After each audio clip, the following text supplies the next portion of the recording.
What's going on, everybody? We're back with another Filsinger Games character spotlight with Mike and Brock. This is Brock, and this is Mike. How's it going? Good. How are you doing? Good. It's like I haven't spoke to you in a week. I know. We never even changed our shirts. Nope. This is our Monday attire. Yeah. Every Monday, I'm wearing my Dorothy shirt, and I'll wear this Macho Man shirt every week. This is Dorothy the band, not Dorothy Wizard of Oz. Wizard of Oz. That's what I thought the whole time last week, that you were just a huge Wizard of Oz fan. So yeah, today on the show, we're going to spotlight 2 additional characters as we do every week. We're going to try and stick to the early sets, and we're going back to the starter set with Executioner and Lord Nexus this week. 2 of my favorites. And we're Me as well. We're going to talk about our favorite underrated wrestlers. There are a lot of them. I think you know who some of mine are, but we'll talk about them more in this episode. I can't find my Lord Nexus card. I had it out, but now I can't find it. I put it somewhere. Nope, there it is. Okay, cool. Sorry. I'm unprepared. I'm not professional in the least. All right. Sorry about that. No problem. So yeah, how's things going?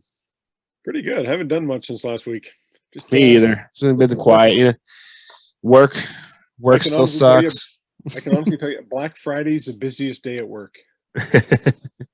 I have Black Friday off. I should have taken it off. So Monday, Tuesday, Wednesday are 3 busiest days, dealing with Black Friday and Cyber Monday. You have Black Friday and Cyber Monday in Canada? I work for FedEx, so a lot of packages. It's not going to stop until Christmas is over now, my friend. No. It's only going to get worse. It is busy. 'Tis the season. Fa la la la la la la la la. Uh-oh, we're going to get a copyright strike for that. I better quit singing. Even if it's done badly, I wonder if it counts. So yeah, we're in the holiday season. So if you notice we look similar, it's because we're trying to make sure we have content throughout the holidays. We'll give you a peek behind the curtain here. We are recording in advance, so that's why we have the same clothes on. We're not bums. No, we want to get some in the bank. Just in case the holidays hit us hard, which potentially will happen. Yep. There's always a chance. For sure. So which guy would you like to talk about first today? I think Executioner. All right. We got the Executioner here. Member of the Henchmen, if I'm not mistaken, in the original set. Yeah. Him and Comrade Terror were the henchmen. Let me pull up his card here. And yeah, I always love that whole team, Thanatos' group. Yeah. He was, for me, I based him on Stan Hansen. Ah, nice. Not his 1-loss record or anything like that, but just how he, approached the ring. I remember he got an upset title victory and won the TV title. Okay. And I never had him wear the belt. Ah. He just carried it to the ring. And back then it was, if he throws somebody out of the ring, hits him with a foreign object, I made him beat him with the belt. Okay. So by the time his title reign happened, the belt was just beat to crap. That's cool. He didn't, he cared about the belt, but he didn't care about it. Okay. He was too cool to care about, things like that. And he held a few titles over the time. But yeah, with Executioner, he was my Stan Hansen, my wild man. I made him, swing the rope, pretending there was a bell on it. Because he wears a noose around his neck. Mm-hmm. In his picture. So I had him, he'd twirl the when he didn't have a belt, he'd twirl the rope.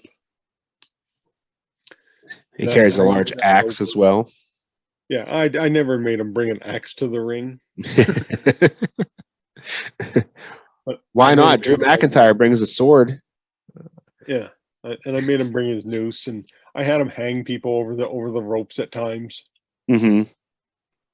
You know, way ahead of Hangman Page. Well, the headsman guillotine was a flying clothesline off the top rope, so very Stan Hansen-esque, but a little upgrade. Yep. Off the rope there. I think that's kind of why I based him on Stan Hansen. It was the big lariat. Mm-hmm. I don't think I made him off the top rope, because with the +2 agility, I didn't think he'd be +3 agility. Pardon? +3 agility. Yes. Yeah. So even worse. He wasn't an off the top rope type of guy. I think it was, you know, he just literally did the lariat. Mm-hmm. And I think I made him do like Sergeant Slaughter's lariat, where he just the cannon clothesline where he followed him to the ground. Yeah. That's how I pictured it. The Rainmaker. He also has the Hangman's clothesline too as a signature move on level 2. He's got a pretty solid card. He did for kind of an underneath guy, sort of. He was at A ring. I think B death jump, B turnbuckle, and might have been C ropes. He's got B ropes, A turnbuckle, B ring, A death jump. Oh, okay. And a 6 DQ. The -1 power, +3 agility. Yeah. And a 7-4 pin with 2 downs. So that's, you know, the 7-4 is rough, but the 2 downs for the time wasn't too bad. No. And the finisher of +2 even back then was pretty good. Yeah, for sure, especially then. So it you know, and he couldn't keep you down. I think he had a level 2 move on his first roll that would put you back up. Yeah, he has a knee lift 2 as his number 1 move on 3, followed by death jump, then out of the ring without a choice. So yeah, there's a lot of chance to get bumped back up to 2 there. Yeah, he was. But for me, I loved using him just as, you know, because I like to give the guys personalities. Mm-hmm. And sometimes I would base those personalities on real wrestlers, so I could picture it in my head on how they're going to react in the ring. Yeah. And I probably I still do that on occasion to some guys. I'm like, this is how this guy should be. And for him, I still don't know why, but he was Stan Hansen. He just came to the ring in big swinging rope, and he was just a wild man. You know, Comrade Terror was the muscle. He's a pretty big guy at 6'3.5" and 270 pounds. Yeah. He's French, though.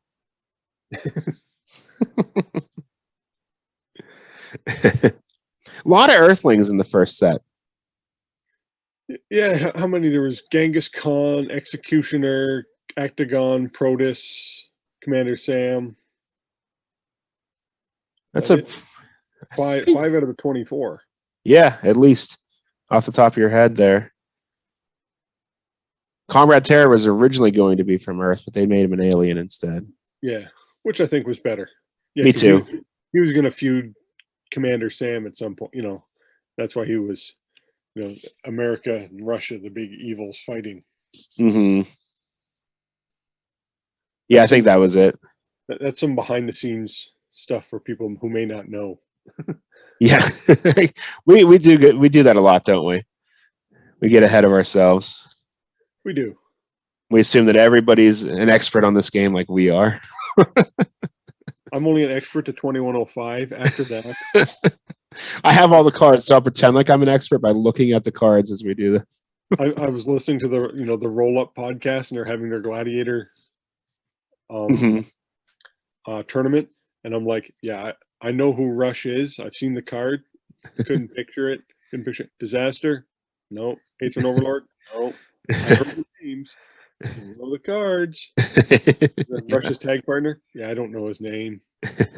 Rush started as a bootleg. Yeah, by Alex's friend. What was his name? Neil? Neil. Yeah. Neil Nelson, I think. Yeah, he had the alliterative name. Yes, I like that. Stan Lee used to like those too. Yeah. Because Neil, and I think one of the Galacticons, Neil showed up dressed as his character, even with the Yep, face. he totally did. I remember that. Wonder if he's still into the game. I really don't think he is. I don't think he was into it all that much. Okay. He was into it, I think, as much as Alex, and then he, last time I saw Neil was one of the last times in Jamestown. Mm-hmm. He showed up and he was jacked. Yeah. So he had been hitting the weights pretty hard, and anybody who, other than Bobian, anybody who plays this game usually doesn't hit a gym. No. There was a brief time that I did, but it didn't last long.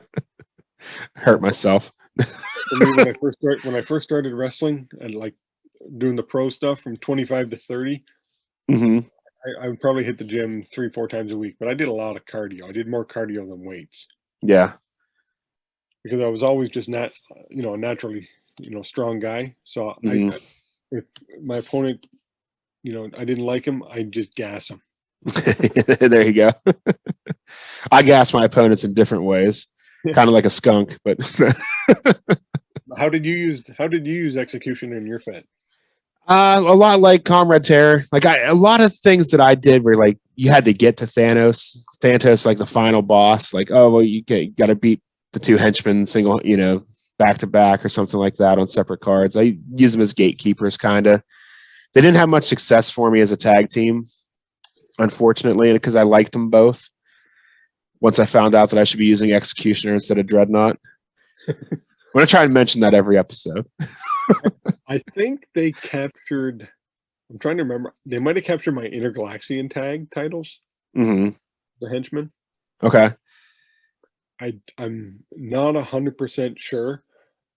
I could look it up. I'm such a nerd when it comes to I'm very detailed oriented. Uh-huh. I have a card acting a Decepticon. Nice. Every feud he faces, if he won or lost, all his titles on the back.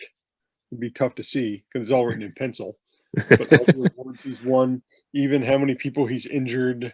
Wow. Pensions. Yeah, I wish. See, here's the thing. I wish I had record like that. And I tried doing that when I tried to reboot a couple years ago when they started doing the color cards again for the original characters. And I had this like database program that I had set up where I was going to plug in all this information.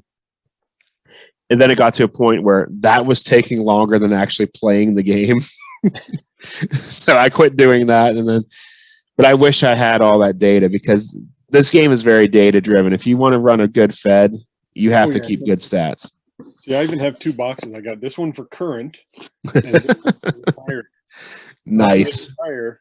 I transfer the cards.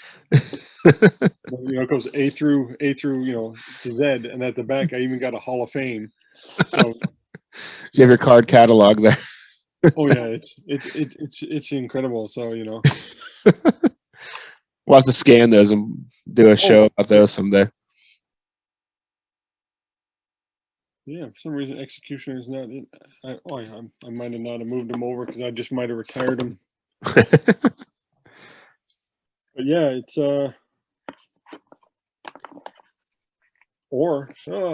crap. I think I took him out and didn't put him back. Oh no. That's even worse than not keeping records is losing your records. Yep. Oh no, there's doing this because I was doing this spotlight, and putting it onto the Filsinger Games page. Mm-hmm. So I might have just thrown it into just said it. I have a gaming table that's surrounding this. Various games and things on it, and I might not have put it back properly. So see, I lose everything now that I have kids. I can't leave anything out, so I'm constantly just quickly gathering everything up and moving it, and something always gets misplaced. Yeah, because I don't have a spot because my attic is overrun with junk that I need to go through and get rid of. But I think that's probably where I'm gonna end up setting up like a permanent play area, so I can leave things out and set up, and when I get an hour to play, I could just go up and play and stuff like that. So Yeah, that's what this is. And then when my daughter comes back from university, I have to take everything down because her and her friends hang out down here. You should just teach them how to play. They play games, but not this one. Oh, they too cool.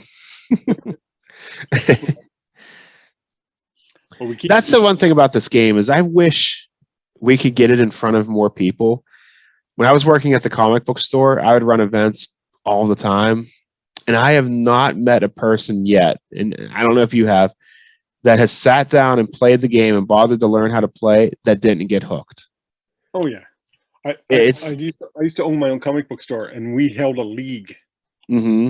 And what we did. Sorry for we're going off on a tangent here when we should be talking about Executioner. That's what we do. But when we would hold, we had a league. I think there was like 8 of us. Mm-hmm. And we could have a maximum of 6 wrestlers in our stable. Yeah. And so we had, the first 24 wrestlers, and so everybody got 3. Okay. So you keep building your stable, and we did a draft. Numbers 1 through, and it was the whole snake draft. Mm-hmm.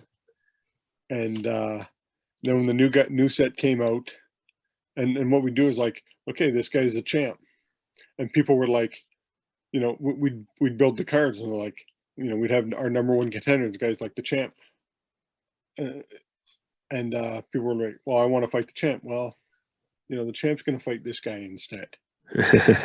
And so people would literally dodge other people until they got enough wins where they're like, definitely getting a shot now.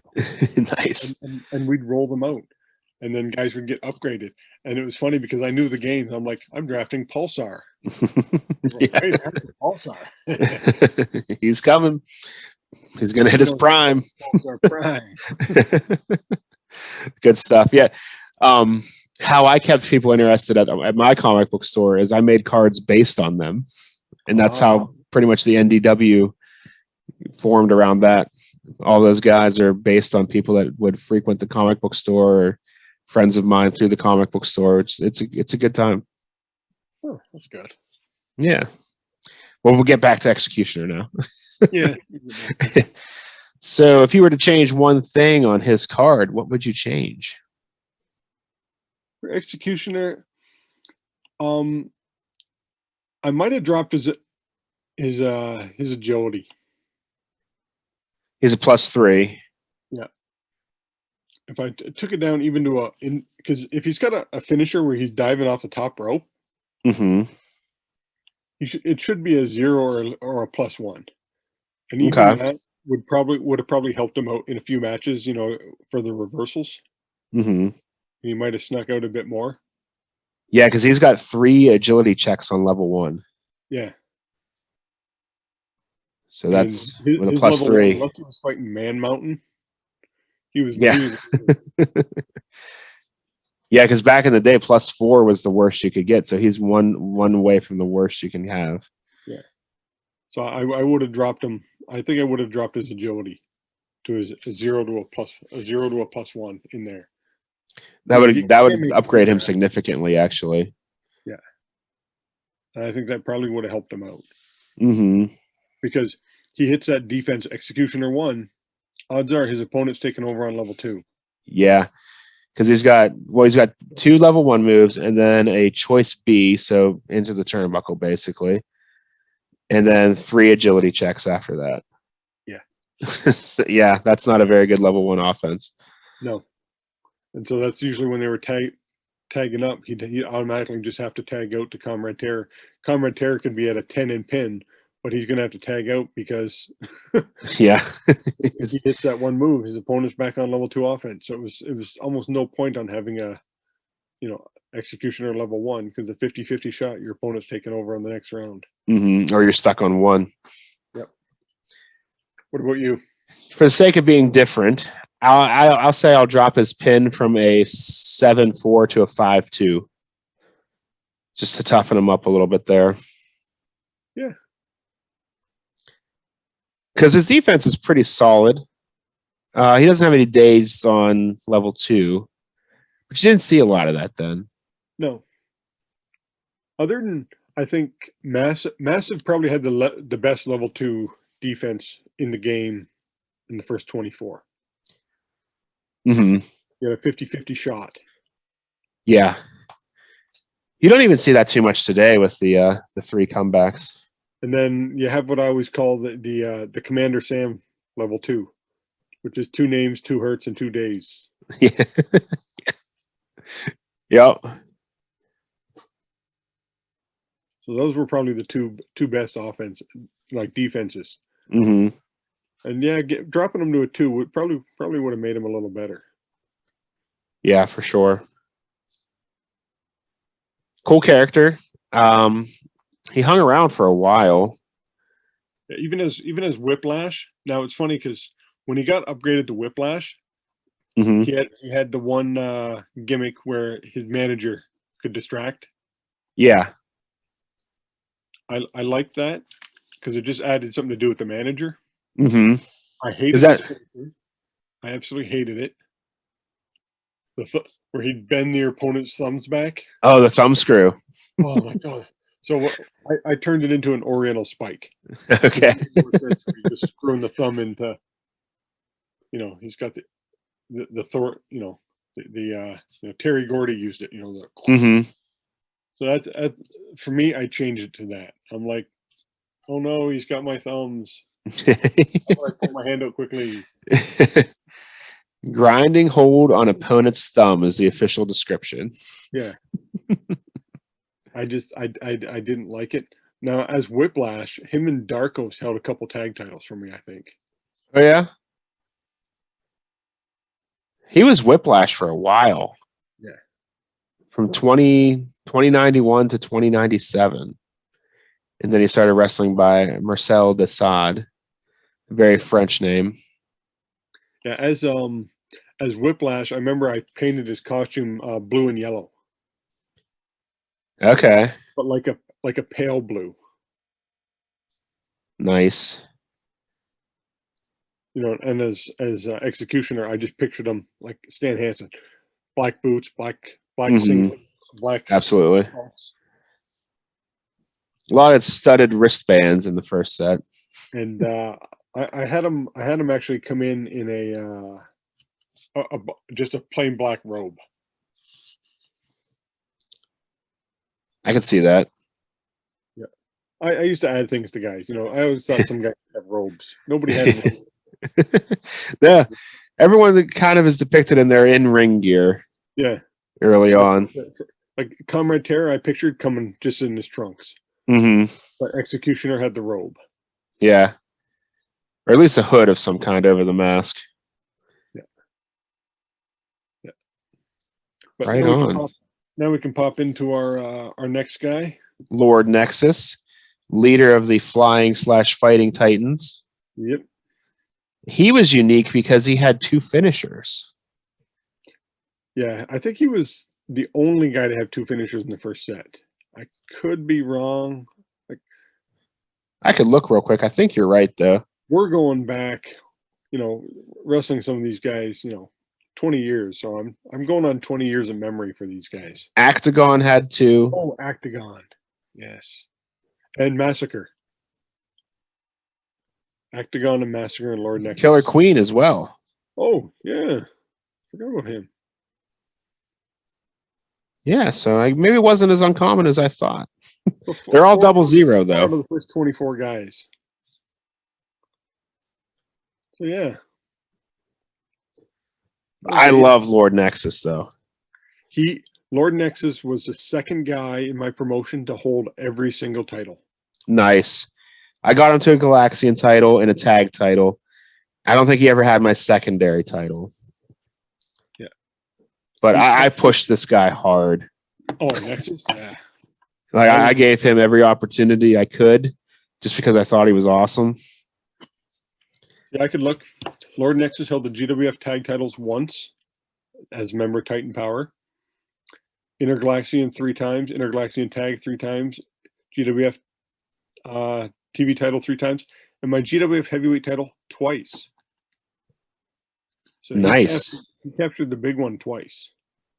He only had it once for me that I'm going off memory. And I don't think it was very long, but it was such a feel-good moment for me.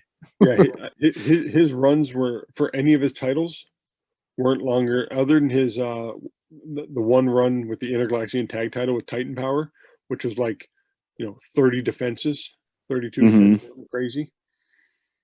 They were all short, under 5 cards.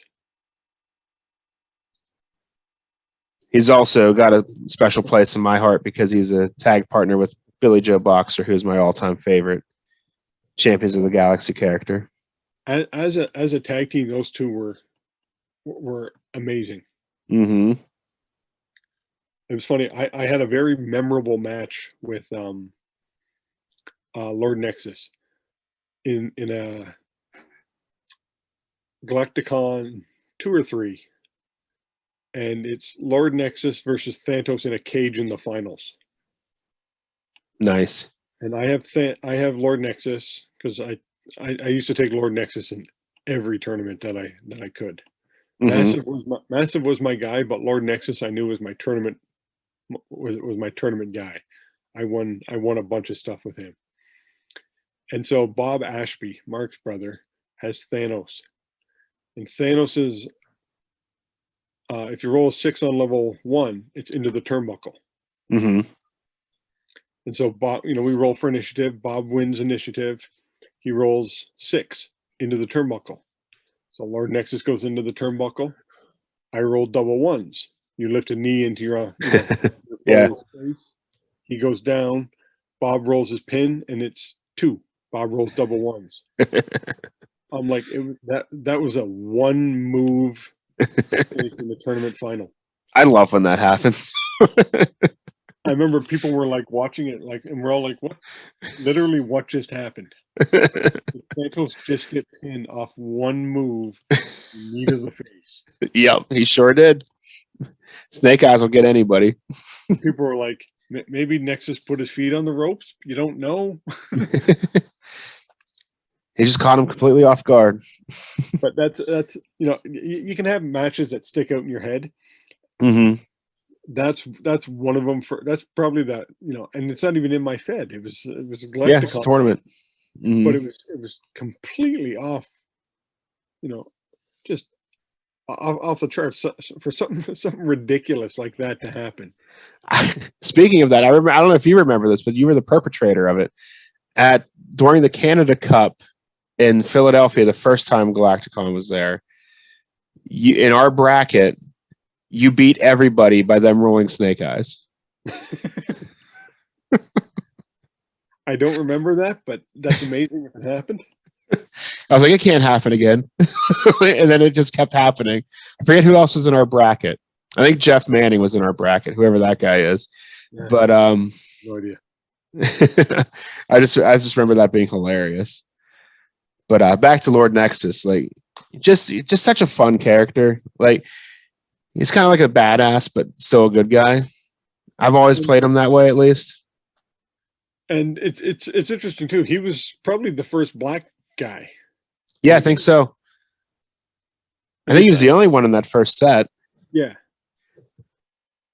And people were like, "Yeah, but he's from Titan." I'm like, Titan's just a planet. Yeah.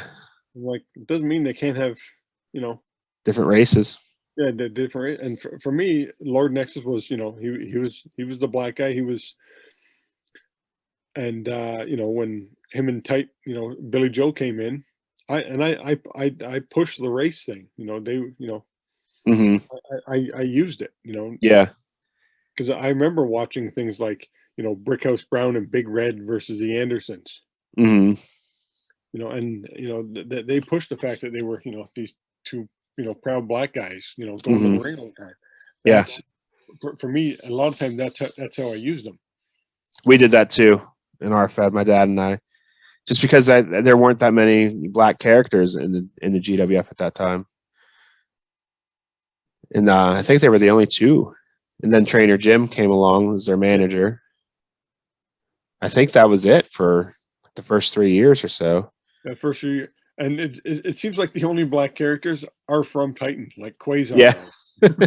Yeah, right. The perfect specimen. I think there's been some others now, but yeah, I'm trying to think. I can't think of one that's not from Titan though. Yeah, that's I just found it odd. And I thought about that. I'm like, hey, every guy from Titan, every black guy in the game that we have is from Titan. Was Wraith a black guy? He might have been. He looks maybe Samoanish or like an island type guy. Yeah, But it's hard to say. yeah, with Lord Nexus with his 00 finishers and 0 power, -4 agility. I think he had A ropes, A turnbuckle, B ring, and B death jump or something like that. That is correct. He had a very solid card. And why I can remember this 25 years later. Because you like them. Yeah, he was a great guy. I loved using him. And like I said, he captured how many? 9, 10, 12 different titles for me. And that -4 agility was brutal back in the day.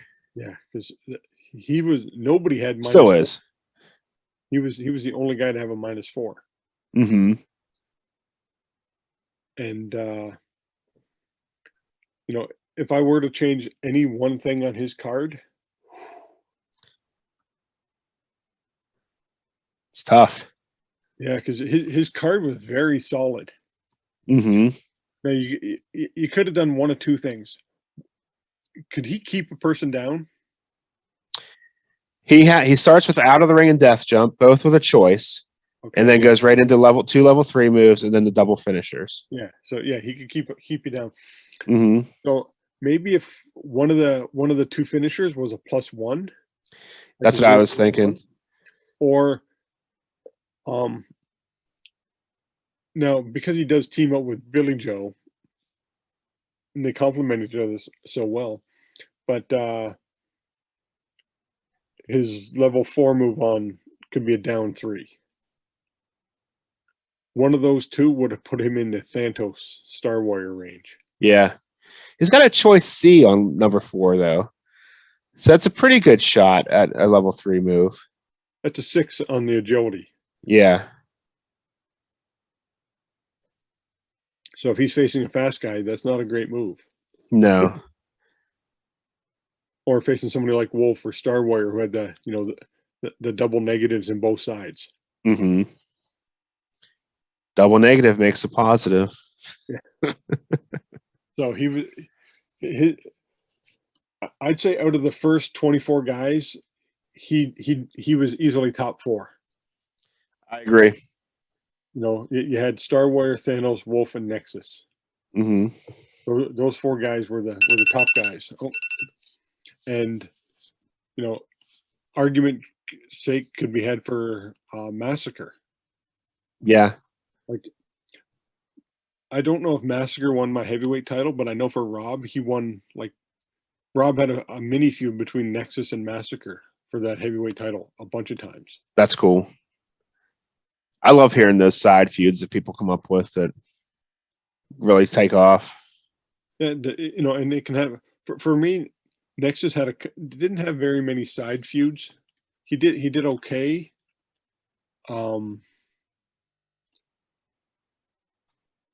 I had him feud Antimatter for a little while. Okay. And he did okay, on them. But he literally bounced around a lot. Like he even feuded Vigilante. So he had quite a couple years against Kraken, Antimatter, Comrade Terror, Bishop Hell, Akuma, Darko. Nice. Went back to Kraken, Vigilante, Chopper-Matic, and then his last 2 years were Demon. Because he does get a downgrade. Mm-hmm. He's still active, I believe, in the GWF today as a manager. Yeah, he's currently a manager, of the Titan Power in my NGA promotion. So so that shows that he's a favorite, that they've still found a place for him to hang around after all these years, 50 game years later. Yeah, he'd be in this probably late 70s, early 80s. So, he might be pushing Solaris Solaris level for Titans age slower. sure they do. Everybody ages differently. Wolf ages the slowest out of anybody in the game. Well, here's the thing too. He should be 7 times older than everybody else. For going dog years, right? See, I can get it though. It's 100 years in the future. Medicines, I'm sure, have improved and all that stuff, and some alien physiology. It can be explained pretty easily. Yeah, sure. Unless they're Earthlings, and then they should be dead. I've always dealt with, there are things in the game that'll be an upcoming topic later on. Things we don't like about the game. Mm-hmm. There are inconsistencies that bother me. Yeah. Like, one Animan will age quickly. Another one ages, never. Yeah, it gets better as he ages. But we were gonna end up with talking about our favorite underrated wrestlers. Okay. Now it's tough, if we're still sticking with a few original guys, or we could spread it out. We all have guys who we think and hope, do better than. Like me, I was a fan of in this first set, I liked, you have massive. Everybody liked massive, but for me, Proteus, and the original guys, Proteus, Executioner. Mm-hmm. Those were the guys I liked. Proteus, he as the book said, he was the party guy. Yeah. I teamed him up with Wolf a couple times because he was the guy, that could keep Wolf calm. Mm-hmm. For me, he'd be kind of like the dude. Yeah, I can see that. He was just always laid back. Hey, and I had him turn bad for a little while. He did get jealous of Actagon, but it was only for a year. He teamed up with Man Mountain and Tendron. They formed a group called the Lynch Mob. Okay. And it was funny because, and then Actagon, Lightning, and Tung Soon all became good guys. Because, and it was all formed around Proteus, turning bad because I wanted something to do with Proteus because he never had anything done to him. He was just a tag team to Greek gods. Mm-hmm. Yeah. Actagon got the pushes. And, I tried to push Proteus on different things. He never got it, but I wished he, could have done better. Same as Lance Atlas. I was a big fan of Lance Atlas. I love the card art. And he's a guy in the game that they state, he's, almost immortal. Mm-hmm. And so he's based on the Greek god Atlas, right? Yeah. Okay. Well, or just namesake. Mm-hmm. He doesn't have the power of Atlas or anything like that. And I think he's a -0 or 0 Jody, -2 power or something like that. And he's another guy I wished, and he never got an update of any sort. I think he just got lost in the shuffle. Yeah. He got new cards in 2108 and 2121. Oh, okay. But I think they were manager cards. If I'm no, maybe not. I don't know. I have to look. I don't have those down here with me. But they were one was a special edition, and then one was in that the ACE set. Oh, the Ace?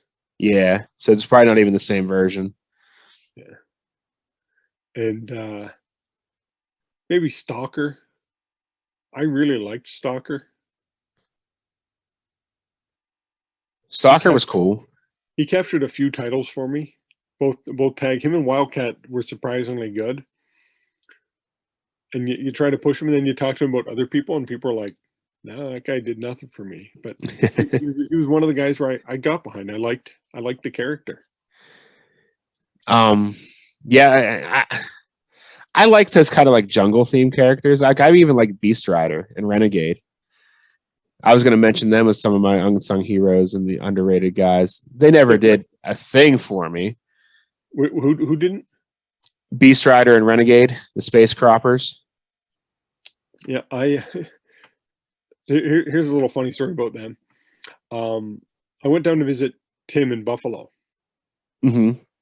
and I brought a card down, and we're gonna wrestle. He made a card, and I made a card, and we are just gonna wrestle each other's cards with each other. Because Yeah. we didn't get a chance to really do that. Mm-hmm. And so I had a feud going between Matter and Antimatter, and Beast Rider and Renegade. Mm-hmm. And Tim's like, "This is going to be a cakewalk."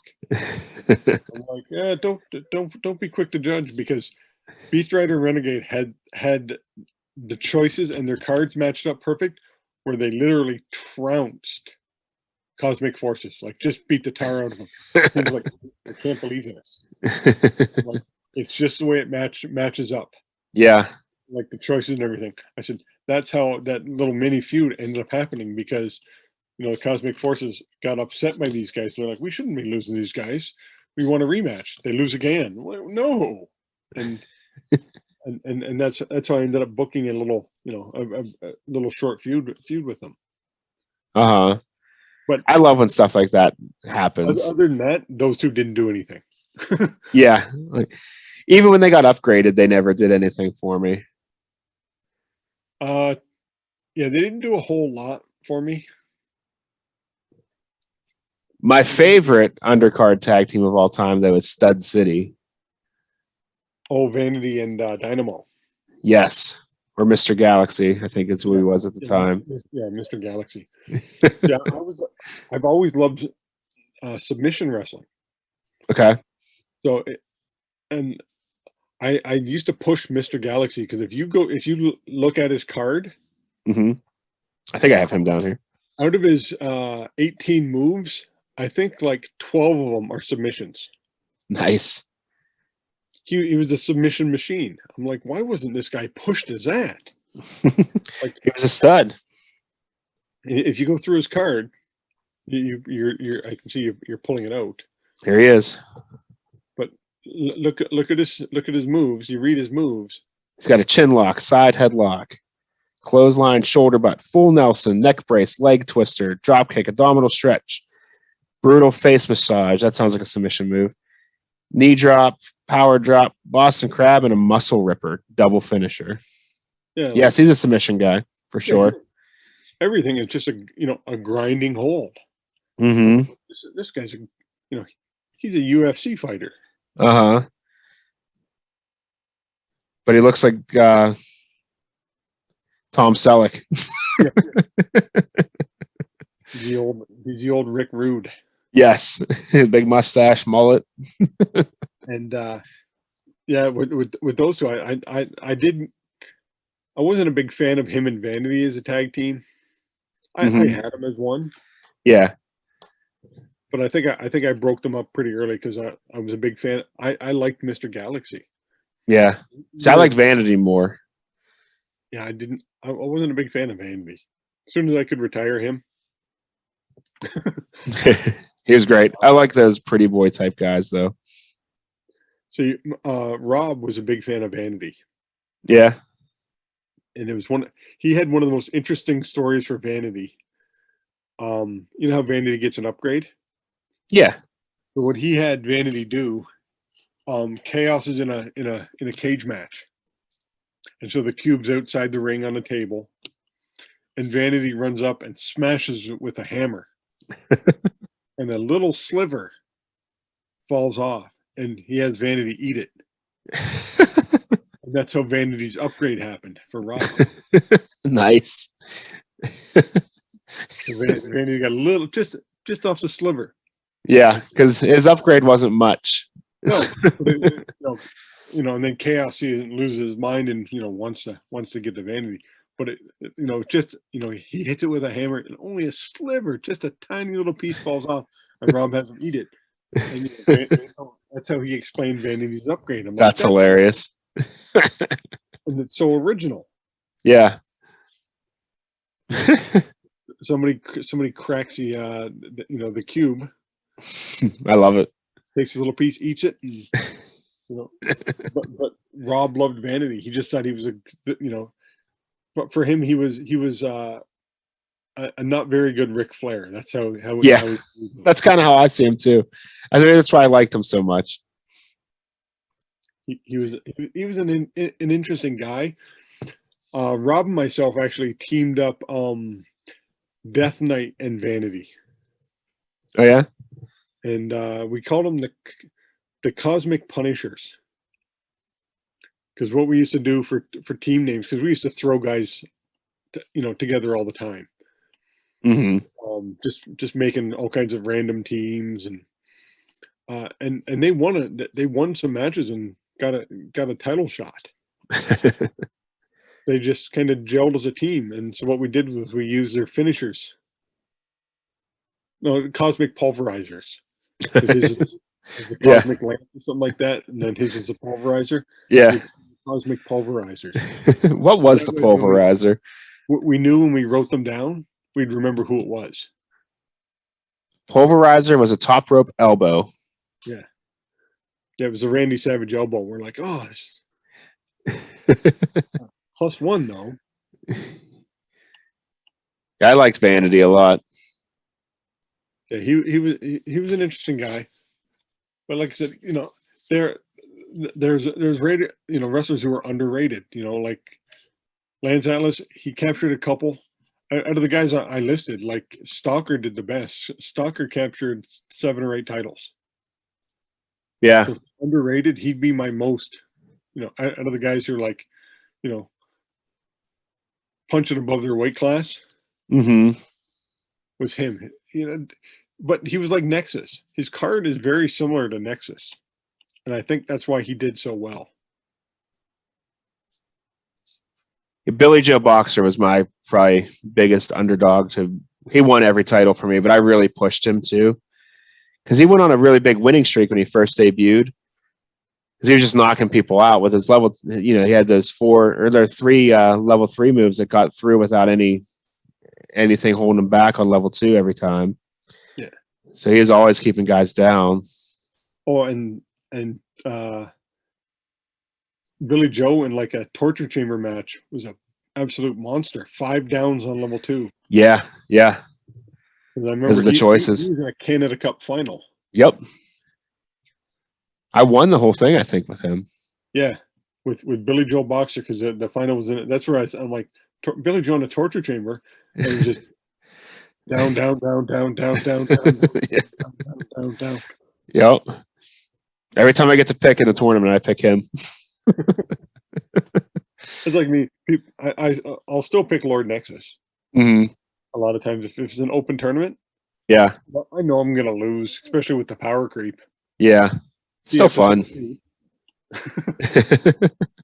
But it's still fun to play with these guys. So yeah, I have an attachment to these early characters. Yep. I hope to get that with some of the newer characters too, but I just don't know. It's just not going to be the same, because playing by myself now, maybe when my kids get older and they can play with me, it'll be different. But yeah, see, I look at some of the new guys. Nefarious and Paymaster, they're kind of growing on me. Like I'm only in 2105, so these guys are slowly getting up there. Vertigo, I'm not a fan of him. I'll be glad when he retires. Which is, I think, next year. One of the guys I actually use is Rafiki. And it's funny, he doesn't win a lot. He actually got enough points, because I use a point system, where he got bumped up to the next fed. He was in the CPC, so now he's in the middle fed. So he's actually done quite well. And for me, I picture him like the Boogie Woogie Man, Jimmy Valiant. Yeah, he's just a fun-loving guy. He's only got a +1 finisher, but I use some of those blue card guys. Because I'm like, I love these cards. I'm going to use them. yeah. I'm not going to backtrack my Fed to 2087 or 2084. I had this goofy idea. We'll have to save it for another stream, where I wanted to go back all the way to like the earliest cards that have Legends cards and start a Fed there, and then try and progress through current. Like try and use maybe the 80s Mania guys to fill in the gap between like now and then when Champions of the Galaxy starts and just have this big Fed with this really long history. But I'm like, when would I ever have a chance to do that and actually get it to a point where I can get caught up? Well, if you do it online, you can probably do it because you can finish matches almost instantly. That's true. That's true. Just click, go, done. Mm-hmm. But how much fun is that? No, yeah, that's. But it's the same thing. I thought about, if I bought the game, would I play online more? Would I play on the cards? Yeah. To me, this is always going to be a tabletop game. Yeah. And I just like the dice and everything, and that's why I stayed away from it. I get more of a feel from the wrestlers, and you see the cards or moves. You can get behind them. The big advantage to the online though is you don't have to find all your stuff. it's all right there. Right in the laptop. Yep. You need this guy. Okay, click. Okay, there's that guy. Yeah, we can add that to our list of things to discuss. Oh yeah. At some point. All right, I'll add it to the list. Yes. If anybody else has topics, just put them in the messages. Yeah. Leave us a comment. And remember, if there's any, subscribe. Yes, subscribe. Kids. Yeah. Also, if you have characters you want us to spotlight, please drop their names in the comments below, because there's hundreds of characters, and we're willing to talk about anyone that you would like to hear us ramble about, because we're good at that. As long as we have the cards. Yeah, as long as we have the cards. Which, if you don't, I'll just have Brock screenshot me the character so I know. There you go. After 2108, I'm lost. I gotta buy some new cards. I've read all the books and I have all the sets, but unless I've played those years, it's all muddied to me. Like I won't be able to keep it straight until I get there at some point. I'm kind of torn. I want to get current. So I don't know. I kind of want to just do a Fed, just 2137, just start with where the rosters are now. But then I feel like I'm missing out on so much history. It's funny. I remember talking to Tom about that, and I'm like, you should do a reboot on your Fed. And he's like, what do you mean? I'm like, well, comics do it all the time. Yeah. You get a jumping point where guys, because people may not want to, buy all the sets. So, that you make jumping on points every 10, 15 game years.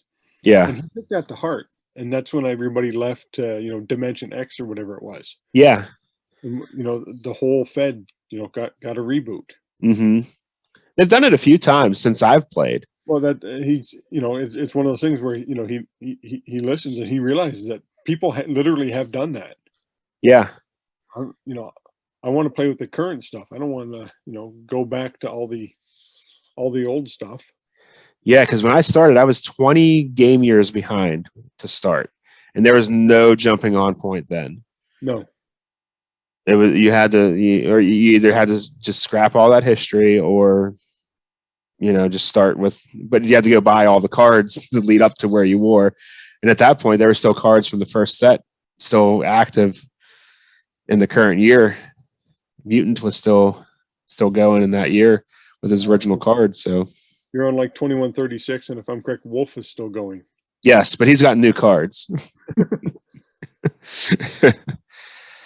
He went away for a little while, I think, didn't he? And they brought him back. I don't know. That's the funny thing. I know the game, but because I don't read the books, all the little details and intricacies, that's why I like the GWF handbooks, where it had all the characters in it, and Stu Lowry would, edit them. Those ones, I use those. Yeah, just to kind of give me ideas and to see when guys retire and that. Because like I said, I don't use the books. I've always created my own stories, and that's what I kind of doing. And I like those books.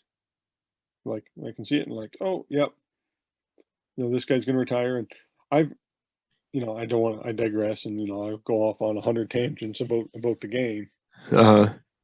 Because if you've played the game long enough, like 86, 96, 2000, you know, we're heading into almost 40 years. Yeah. I've been playing almost 25 years. So most of my life. Yeah, it's a big chunk of time we've spent and invested in a game. Mm-hmm. It's great too, because every once in a while, like, I'll lose interest a little bit, but it's always there on the back burner. Like, I never completely like pushed it aside for something else. Like, I mean, I'll get away from it for a little bit, but I always come back to it, Yeah, which is great. I drove forklift for years, and I would run storylines in my head and book stuff in my head. And I'm like, I gotta get back to this. And I do that, and then I go and play one or two, and then I'd miss it for 8 months to a year. I wouldn't Mm-hmm. play anything. But it's always there. It's kind of like your comfort blanket. Yeah, for sure, for sure. And my friend Rob, he doesn't play anymore. He's like, "You still play that game?" And he jokes that because what I do, I do, and he still you still play that? You still play that? I'm like, give me all your cards. Yeah, right. Like, he has like the first, I think 8 sets or something like that, 10 sets. Mm-hmm. I'm like, I can sell these for you. Yeah, that stuff's all out of print now. Yeah. And it seems like they're trying to liquidate it because of Black Friday. All the black and white sets were 25% off for the holiday weekend. So, And he's probably got Johnny Rocket cards and. I got some of those. Oh yeah, I used to get all kinds of those. Yeah, it was almost like every Galacticon. It seemed like we'd get handed one of those for a while there after they first came out. They were free for the longest time. Yeah.